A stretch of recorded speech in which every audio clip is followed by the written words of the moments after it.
Hey guys, welcome back to MU Sports TV. Guys, this is where we get everything concerning Manchester United.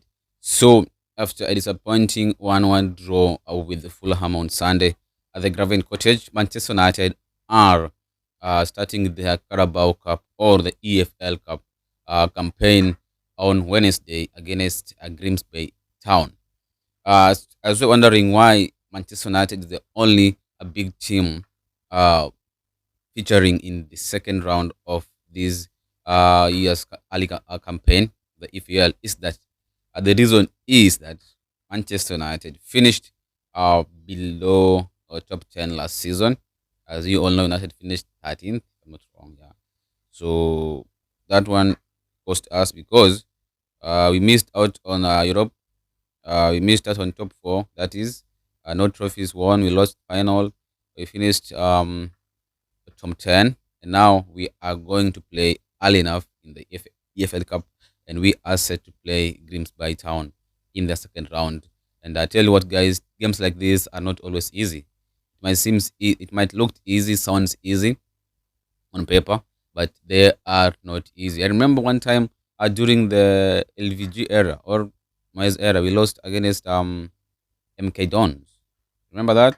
We have lost against the lower team in these competitions. We lost against MK Dons, lost against Middlesbrough. So I know some of you might say, this is an easy game, play the academy, this and that, but if let me just say if, because this is football, everything is possible in football. If we can lose this game, then I think I don't know what we can say. I don't know how we can where we can hide ourselves, guys, because it can be embarrassing.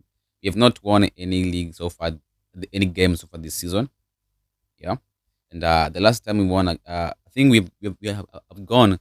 Um, I saw this crazy start, and I looked at it and I was just smiling because the last six competitive matches we have played, Manchester United have only scored one goal, or rather, Manchester United player have only scored a goal in one game. So out of six games, our players have only managed to score a goal in one game. A 2-0 win at Old Trafford against Aston Villa. 1-0 loss against Arsenal. 1-1 draw against Fulham. Then on goal of Rodrigo Muniz. So we are playing Grimsby Town tomorrow. They are unbeaten in their league. So they're not an easy game as it looks. So guys, before I take you through on maybe those that don't doesn't know Grimsby Town, but before I do that, I just want to talk about the game against Fulham. There have been a public outrage in the Manchester United fans group. There have been an outrage after the 1 draw with Fulham. Understand? The outrage is understandable, and no one, not even the coach, not even the owners, not even the players, can judge the players or the fans, or can fault the fans for the outrage that we have witnessed so far since the 1-1 draw against Fulham on Sunday. It is embarrassing that after spending around almost 300 million on transfers, we are yet to score a goal, and we are yet to win a game. We have played Arsenal, where we played quite well. We could have won the game. Against Fulham, after an outstanding performance against the Gunners on Sunday, everybody was expecting United to turn out with the same energy and win the game against Fulham. The fans were being optimistic. The fans were like we're gonna score 4 goals plus, because after the performance we saw against Arsenal at Old Trafford, the fans forgave the players. We played quite well, this and that, but against Fulham, we were expected to win.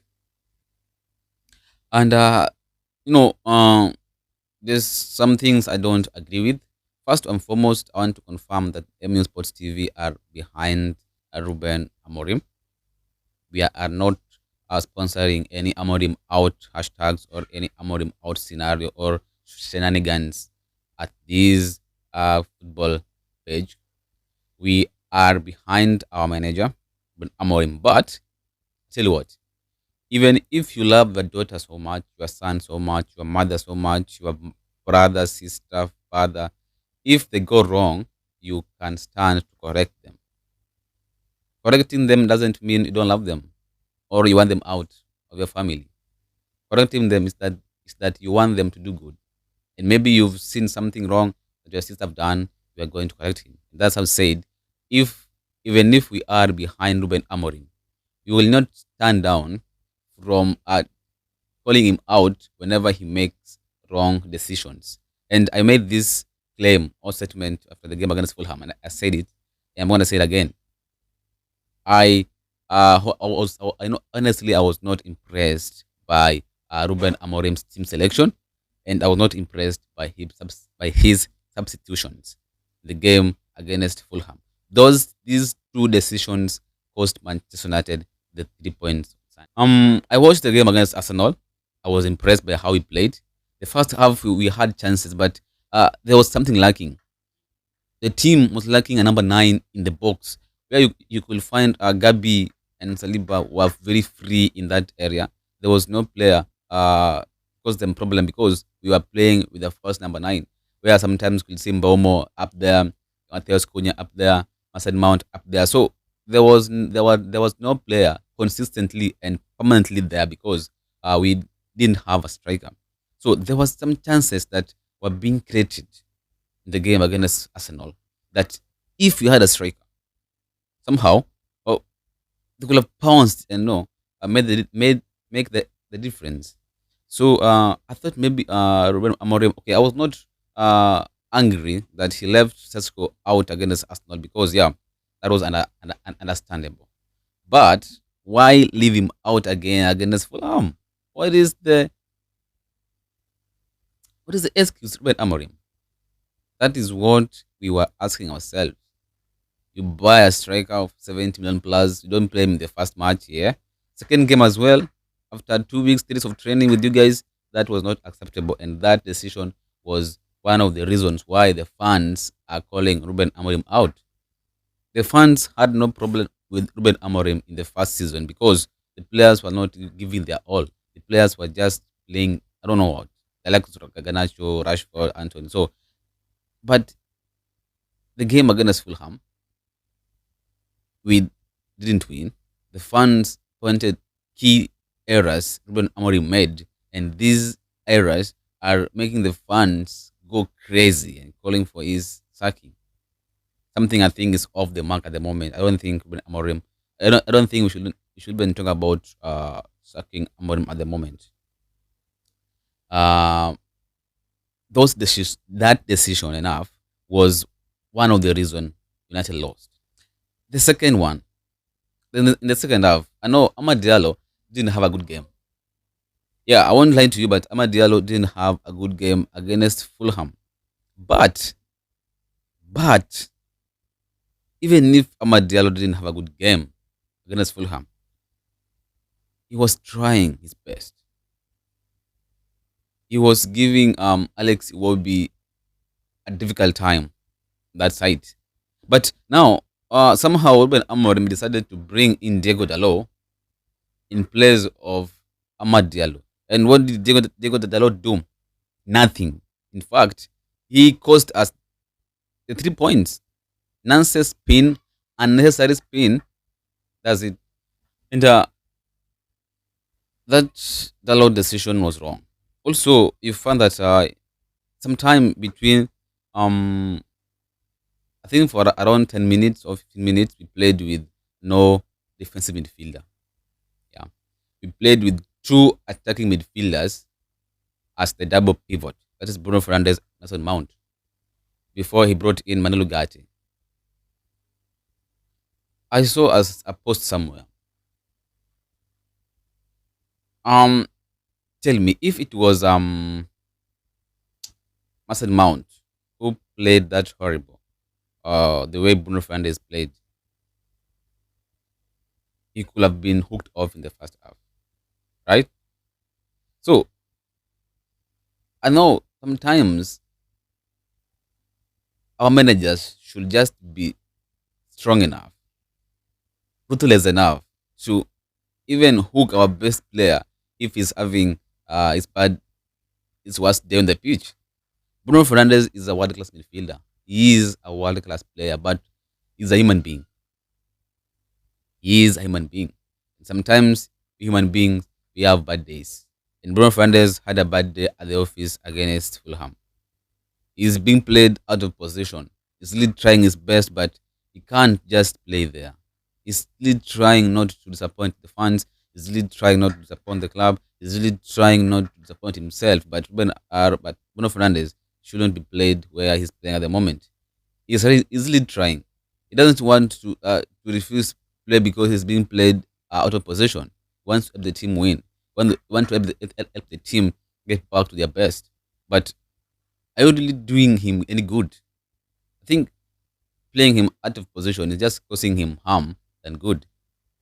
So the best thing Ruben Amorim could have done in the first half, don't bring Dalot. Let Amad Dalot be there. Right? After 10 minutes, bring in Kobbie Mainoo and Sheshko.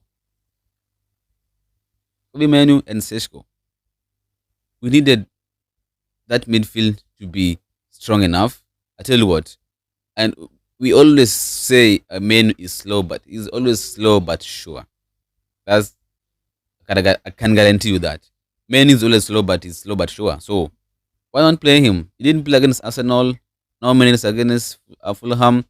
I don't want to believe that it is going to be another player manager issue we are having this season at Manchester United. I'm really tired of seeing these player manager issues at our club. It needs to stop. And I believe Amorim will keep his words. He said that at the moment, Mainoo is fighting with Bruno Fernandes in that position. But if you want to be subbing Bruno Fernandes out, even if he's having a bad game, then there's no need to keep Kobbie Mainoo there. Because Amorim said, Mainoo is fighting for that role or position with Bruno Fernandes.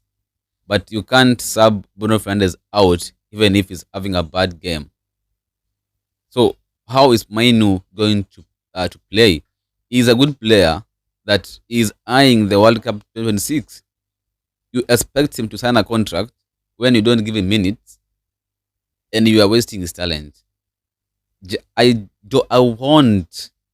won't be mad at Kobbie Mainoo if he rejects our contract offer and move to any other club he wants or he wishes to, because it's been cool, really cool. Yeah, he has no drama. Only with Van de Beek, Ten Hag with Ahmad, and now Amorim with Kobbie Mainoo. Having issues with players who doesn't seem to be causing chaos should stop at Manchester United. And the Amorim need to find out how it's going to include Kobbie Mainoo in his plans. There's no way we're gonna have Ugarte coming on and playing rubbish, and we have Mainoo on the bench. Something needs to be done and done real quick. And don't tell me that Kobbie Mainoo will be playing only cup games, the FA Cup and the Carabao, because the FA Cup you're playing the first match you're playing the FA Cup is next year. The Carabao is I think once in every 3 weeks or 4 weeks, so that will be outrageous. Um, I don't want to talk much about the game against Fulham. It took me days to come to terms with the result. I was really upset, really upset. I was going crazy in that night on Sunday, and if I could meet the players or Amorim that night I could have a great evening starting with him, because we need to be serious. We need to start winning games, guys.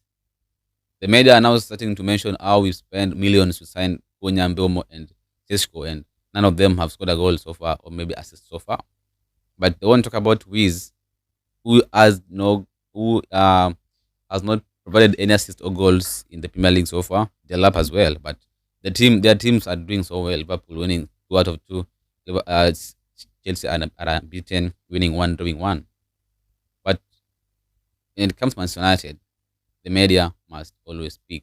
We need to win games. So Okay, so guys, back to the game. Grimsby versus Manchester United. Grimsby is a team.